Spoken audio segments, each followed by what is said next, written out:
Hei vaan kaikille. Mä oon Jenna Tossavainen ja mä oon ammatiltani rakennusten restaurointialan kisälli. Sen lisäksi oon rakennusinsinööri. Ja mitä kokemusta mulla näistä ikkunan korjauksista on, niin mä oon tehnyt muutaman vuoden yrittäjänä restaurointialan hommia ja pääasiassa tätä ikkunan korjausta.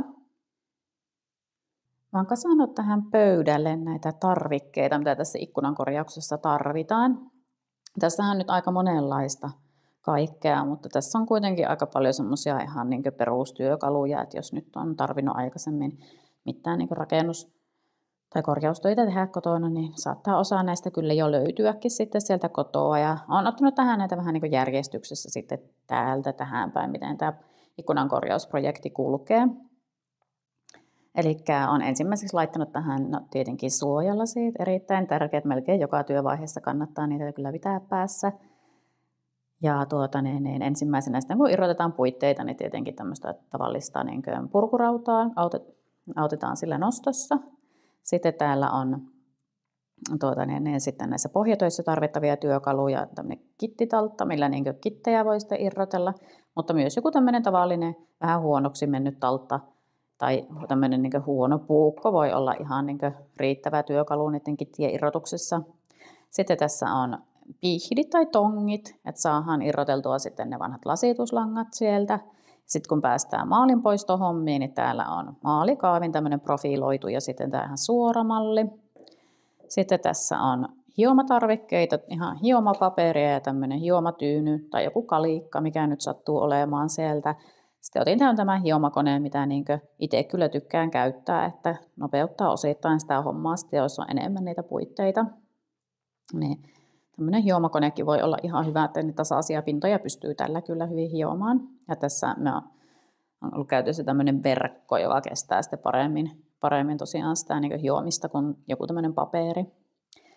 Joo, ja sitten jos on niitä puukorjauksia, niin voi olla, että tarvitaan jonkunlaista tämmöistä ihan puuviilaa ja tärkeimpinä työkaluina ehkä niissä puukorjauksissa, jos käsiin lähdetään tekemään, niin on sitten niin täällä on ihan tämmöistä niin veto- tai japanin sahaa, jolla pääsee aika tarkkoja sahauksia tekemään. Sitten on ihan tämmöinen puuvasara ja taltta. Taltta on kanssa tärkeä. Sitten puuliimaa. Ja sen jälkeen sitten lasitukseen tarvitaan näitä lasituslankoja. Ja sitten tämä lasitusvasara. Täällä on kittiä. Sitten kittaukseen nämä kittiveitset. Näitäkin on vähän eri malleja olemassa. Tässä pari erilaista. Ja sitten lopuksi tietenkin tulee vielä kittaukseen lasituksen jälkeen sitten vielä maalausvaiheet. Ja täällä on sitten ihan pellava öljymaalia ja tämmöinen ihan ikkunapensseli täällä öljyssä on meillä. Ja sitten tässä on liitujauho, jota voi tarvita tosiaan sitten lasituksessa.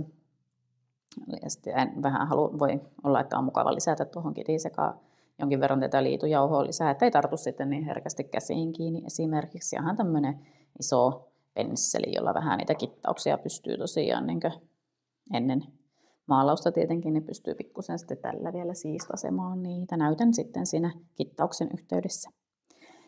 Ja täällä on toki siis ihan mitta ja tämmöinen meisselisarja, erilaisia kärkiä. Ja toki siihen noihin puukorjauksiin sitten vielä täällä on ihan tämmöinen puuhöylä, jota tarvitaan yleensä sitten kanssa tämmöinen ihan tämmöisellä suoralla terällä. Joo, ja sitten on toinen höylä, mikä voi olla ihan hyvä ja hyödyllinen, niin on tämä tämmöinen kyntehöylä.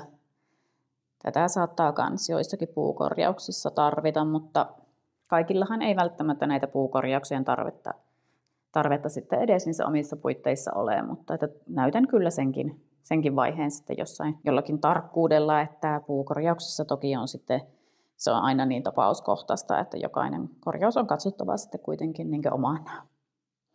Mutta joo, tämmöisiä välineitä tarvitaan.